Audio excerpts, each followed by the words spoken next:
Welcome to the deep dive. Today, we're taking a really close look at a specific set of sources. Quite compelling, actually. They offer a very particular perspective on how mainstream media think CNN, MTV specifically portrays white men and, well, the internet. Exactly. And our job here, our mission for this deep dive, is really to unpack the main argument in these sources. Hmm. The claim is basically that there's a kind of concerted agenda from the mainstream media An agenda to do what, according to them? to demonize white men. That's the term used. Painting them, it says, with this broad brush of white supremacist extremism. Hmm. And importantly, linking this supposed radicalization directly to the internet. Yeah. So we'll get into the examples they give, the tactics they claim media uses. Right, and try to understand the core message this source wants you, the listener, to take away. Precisely. Okay, so let's unpack this. The source jumps right in, framing the internet and white guys as these twin dangers. It says CNN presents them as, like, the greatest dangers facing the world today. Pretty strong stuff. Very strong framing. And the source argues this portrayal isn't accidental. It claims the media's ultimate goal is twofold. Which is? Well, according to this material, it's about getting the internet censored and making sure white men are silenced. That's the premise laid out right at the start. Interesting. And the source even kind of anticipates skepticism, doesn't it? It opens with this sarcastic bit about being an overreactionary snowflake. Yeah, for seeing this concerted agenda to paint Caucasian men with a broad brush of white supremacist extremism. So why start like that? What's the effect? Well, it seems like a way to set the stage, doesn't it? To say, look, I know this might sound extreme, but hear me out. It's trying to disarm critics, maybe, while hammering home the idea that this alleged demonization is a deliberate strategy, not just random occurrences. And then it brings in Dana Carvey, the comedian. Right. He quotes his joke. I'm a straight white male, 60 years of age, so people think I'm, racist, sexist, xenophobic, homophobic, Islamophobic, and misogynistic. Pretty much me. Huh. The source presents this satire as, believe it or not, an exact summary of the message it believes corporate media pushes about white men. It uses that stereotype to anchor its argument. Okay, so it sets that frame. Then it moves to specific examples to back this up. First up, MTV. It mentions that 27 New Year's resolution for white guys video, calls it a hit piece, notes it got pulled later. Yes, and it zooms in on one specific line from that video. Which was? America was never great for anybody who wasn't a white guy. Yeah. That's the line the source flags as really problematic. And how does the source challenge that specific line? It challenges it by listing several high-profile, successful, non-white individuals. LeBron James, Michael Jackson, Jordan, Kevin Hart, J-Lo, even Jussie Smollett, interestingly. The argument is basically that these people would have to disagree with MTV, otherwise it claims they'd be guilty of gross hypocrisy.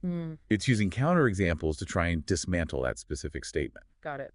Then the focus shifts to CNN. There's an article mentioned titled, When the Dreaded Other is an Angry White Man. Right, and the source says this article basically schooled us all on why white men are supposedly so angry. And the source's critique here relies on a kind of rhetorical turn, right? Exactly. It poses this question. Imagine the uproar if a similar article was written about, say, a black woman.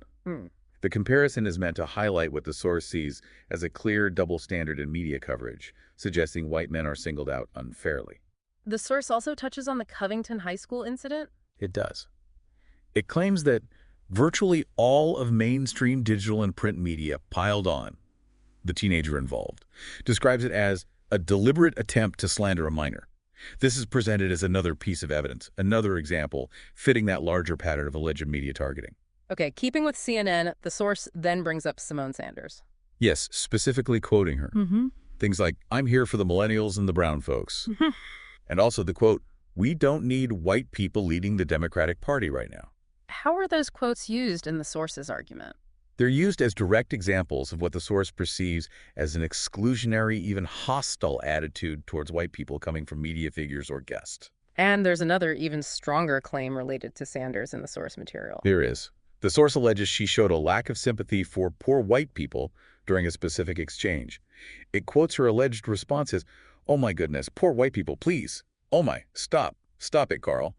This is framed as pretty blatant evidence supporting its central claim of an anti-white media agenda. Wow. Okay, then the source makes a really significant claim about CNN and terrorism. Yeah, this is a big one for the source's argument. It asserts CNN claimed that the biggest terror threat in this country is white men, and that most are radicalized right to the right. And the source points out something specific about the reaction, or lack thereof. Correct.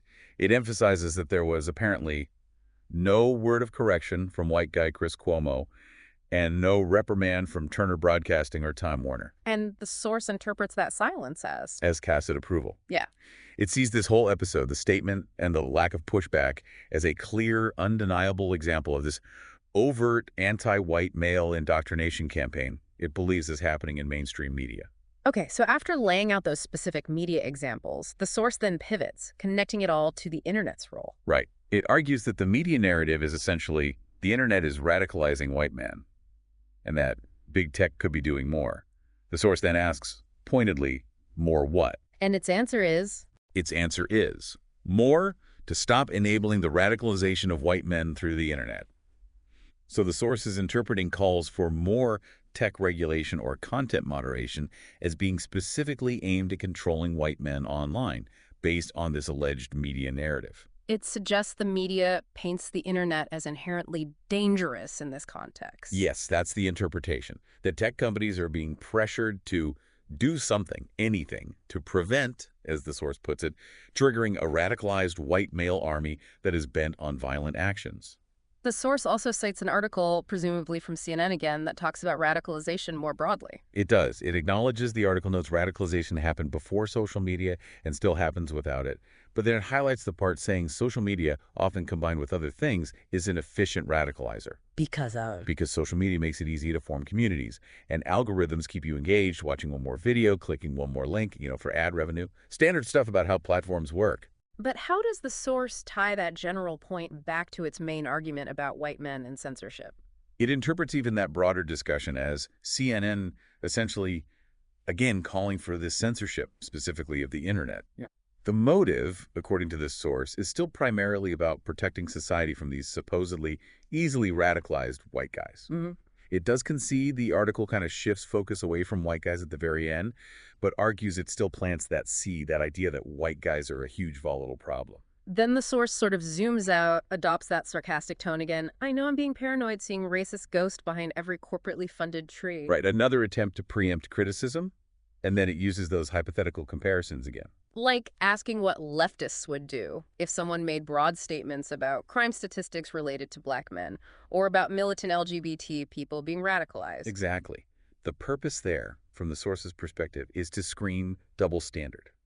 It's arguing that the kind of scrutiny it claims is applied to white men would cause outrage if directed elsewhere. So the overarching theory presented here is about social engineers, as the source calls them, deliberately planting ideas in people's minds. Specifically, linking white men with extremism and white supremacy, using the internet as the key catalyst for this supposed conditioning. And how does this section wrap up? It mentions Hollywood and a call for unity. Yes, it concludes this part by saying something like, we all know the agenda of Hollywood mainstream media is to distract, deceive, and divide us. And then it calls for people to unite against what it calls the true enemies, the Federal Reserve and the IRS. Quite a shift in focus there at the end. And there's a final jab involving Jussie Smollett. Yeah, it includes lyrics from a song calling Smollett a Hollywood psychopath who lied and a race-baiting lunatic. This seems intended to tie everything together, linking a specific incident it sees as media manipulation back to MTV, calling it all fake news and propaganda mind control. It reinforces its overall critique of media trustworthiness. Okay. So after exploring all that, what does this mean for you listening? We've just walked through a source that's deeply critical of how it sees mainstream media framing white men and the internet. Right. The core argument we've unpacked is about an alleged campaign to demonize and silence, and linking that directly to calls for more internet censorship. Yeah, it's quite a specific interpretation. It absolutely is. Yeah. And this deep dive really shows how one source can interpret media examples to build a particular narrative. Yeah. It definitely raises questions for you about, influence, how stories get constructed. And this whole idea of the internet as a radicalizing force. Exactly. It pushes you to think about how you consume information, especially on really complex social topics. How do you spot potential underlying messages or agendas? That's the big question, isn't it? When you see these stories, these discussions online or on TV, how do you personally evaluate them? What role do the platforms themselves play in shaping how you see things? What really stands out to you about the way these kinds of narratives are put together? Something to definitely think about.